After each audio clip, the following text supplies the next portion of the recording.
मिल्कीपुर विधानसभा उपचुनाव को लेकर भाजपा का मंथन, 4 मंत्री कर रहे हैं बैठक। अयोध्या मिल्कीपुर विधानसभा उपचुनाव की तैयारी को लेकर भाजपा बैठक कर रही है। आज प्रदेश सरकार के 4 मंत्री अयोध्या पहुंचे। कृषि मंत्री सूर्य प्रताप शाही, संसदीय कार्य मंत्री मयंकेश्वर शरण सिंह, खाद्य एवं रसद मंत्री सतीश शर्मा व खेल मंत्री गिरीश यादव अयोध्या पहुंचे। इस दौरान पूर्व सांसद लल्लू सिंह से चारों मंत्रियों ने मुलाकात की। वहीं कृषि मंत्री सूर्य प्रताप शाही ने कहा कि अयोध्या की हार बेहद दुखद है। भाजपा को एक आघात लगा है, जो हमारी कमियां रही हैं उसको हम ठीक करने का प्रयास कर रहे हैं। भाजपा की हार पर उन्होंने कहा, विपक्ष ने जनता को गुमराह किया, विपक्ष ने संविधान बदलने की बात की, गलत अफवाह फैलाई। कांग्रेस ने 1975 में इमरजेंसी लगाई, हम लोग जेल गए, पूरे देश को कांग्रेस ने कारागार में परिवर्तित कर दिया था। हमारे परिवार के 3 लोग जेल गए, एक परिवार को तबाह कर दिया। ये देश कभी कांग्रेस को माफ नहीं करेगा। उन्होंने कहा, प्रधानमंत्री नरेंद्र मोदी 2014 से पूर्ण बहुमत की सरकार चला रहे हैं। 2019 में इससे अधिक बहुमत था। अगर उनको संविधान बदलना होता तो उस समय ही बदल सकते थे, लेकिन कभी संविधान बदलने का इरादा नहीं रखा। जब नए संसद के भीतर गए तो सिर से ऊपर संविधान की पुस्तकें रख कर गए थे। जिसका संविधान के प्रति इतनी निष्ठा हो, इतनी आस्था हो, उसके बारे में ऐसी बात करके केवल गलतफहमी पैदा की जा रही है। देखिए, अभी तो चुनाव होने वाला है। हम आज व्यक्तिगत रूप से यहाँ के जो हमारे लोकसभा के प्रत्याशी रहे, निवर्तमान सांसद आदरणीय लल्लू सिंह हमारे बहुत पुराने मित्र हैं और हम लोगों ने साथ साथ विद्यार्थी परिषद से लेकर के भाजपा का काम किया है। हम उनसे मिलने आए थे, थोड़ा यहाँ की स्थिति के बारे में चर्चा करते हैं। देखिए, अयोध्या की हार दुखद है और यह एक आघात लगा है और जो हमारी कमियां रही हम उसको ठीक करने का प्रयास कर रहे हैं। क्या सवाल है, क्या प्रिकॉशन में? अब जो तथ्य आएंगे वो हम आपको उजागर नहीं कर सकते। हमें अपनी आंतरिक मीमांसा की बात है, हम उसको ठीक कर रहे हैं। देखिए, उन्होंने पूरी तरह से लोगों को गुमराह किया, यूपीए ने गुमराह किया। ये संविधान बदलने की उन्होंने बात किया।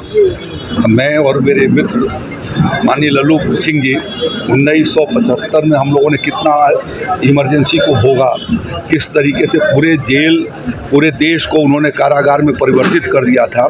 और मेरे पिताजी, मेरे चाचा, मैं एक परिवार के 3 लोगों को रासुका और इसमें यार के भीतर डाल करके और एक घरों को तबाह करने किया वह देश कभी माफ़ नहीं कर सकता।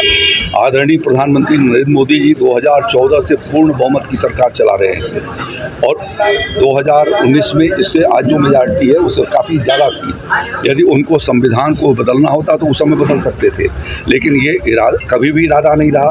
वो जब नए संसद के भीतर गए तो सिर के ऊपर संविधान की पुस्तक रख करके गए थे। तो जिसका इतना निष्ठा और आस्था है उसके बारे में ये बात कहा जाए, ये सिर्फ गफलत पैदा करने की कोशिश हुई है। और वो हम साफ करेंगे जनता को। पार्लियामेंट की चर्चाओं में बहुत सारी चीज़ें इधर साफ हुई हैं पूरी, उसके ऊपर बहस और जब चर्चा हुई है तो ये बात तो देश की जनता सुन रही है। सबके सामने हो जा रहा है कि किस तरीके से इन लोगों ने झूठा फरेब के तरीके से और गलत तरीके से लोगों को मिसलीड करके वोट लिया है और उसके बावजूद भी 100 पार नहीं कर सके। इतना करने के बाद भी वो 100 नहीं पार कर सके। पिछले 3 लोकसभा के चुनाव में अभी भी 240 तक यूपीए और कांग्रेस नहीं पहुंच पाई। अलग अलग उन्होंने अनेक राज्यों के भीतर लड़ा।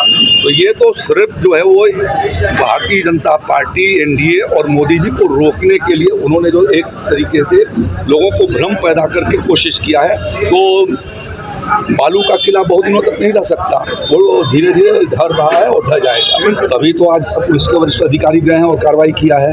हमारी सरकार ऐसे तत्वों के खिलाफ कार्रवाई करने के लिए प्रतिबद्ध है। और आज मैं किसान भाइयों से अपील करना चाहता हूं कि मौसम में जुलाई महीने में औसत वर्षा कम हुई है और इस बात को ध्यान में रखते हुए वह कल जहाँ पर अभी बुआई नहीं हुई है वो वह धान की फसल लगाए जाने की प्रतीक्षा करने की जगह पर वो मक्का, बाजरा, उर्द, मूंग, तिल और सीअन के जो कोदो, सामा, टामुन, मड़ुआ यदि वो अपने खेतों में लगाते हैं तो इस वैकल्पिक फसल से वो अपना भी भला कर सकेंगे और देश के खाद्य भंडार को भला करेंगे। इसलिए मैं उनसे अभी भी चना का दाल 90 रुपये के करीब में है, मूंग की दाल 100 से लेकर के 110 रुपये के बीच में।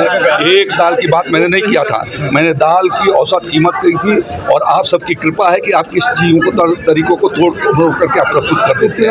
कितना महत्वपूर्ण इस बार ब्रज चिकित्सा संस्थान school of nursing and paramedical college, जहां मौजूद है आधुनिक सुविधाओं से लैस anatomy lab, nutrition lab, community lab, advance skill lab, fundamental lab, MCH lab, computer lab और लाइब्रेरी। यहाँ के पाठ्यक्रमों में शामिल है BSc nursing, GNM, ANM, OTT, योग्यता 12वीं पास। ब्रज चिकित्सा संस्थान मथुरा आपकी सेवा में सदैव तत्पर, जहाँ मिलेंगे आपको जनरल एवं लेप्रोस्कोपी सर्जन डॉक्टर सागर मित्तल, हड्डी एवं जोड़ रोग विशेषज्ञ डॉक्टर सौरभ बंसल, प्रसूति एवं स्त्री रोग विशेषज्ञ डॉक्टर नम्रता सिंह एवं डॉक्टर नेहा गर्ग, नाक कान एवं गला रोग सर्जन डॉक्टर अभिषेक जोशी, सामान्य रोग विशेषज्ञ डॉक्टर कुलदीप गोयल, नवजात शिशु एवं बाल रोग विशेषज्ञ डॉक्टर हिना गुप्ता, प्रसूति एवं स्त्री रोग एवं बाष्पन विशेषज्ञ डॉक्टर एकता थदानी सिंह, दंत एवं मुख रोग विशेषज्ञ डॉक्टर शिल्पी मंगला एवं डॉक्टर दीक्षा अग्रवाल, त्वचा एवं केश रोग विशेषज्ञ डॉक्टर संगीता शर्मा, होम्योपैथिक चिकित्सक डॉक्टर यतीन्द्र कुमार।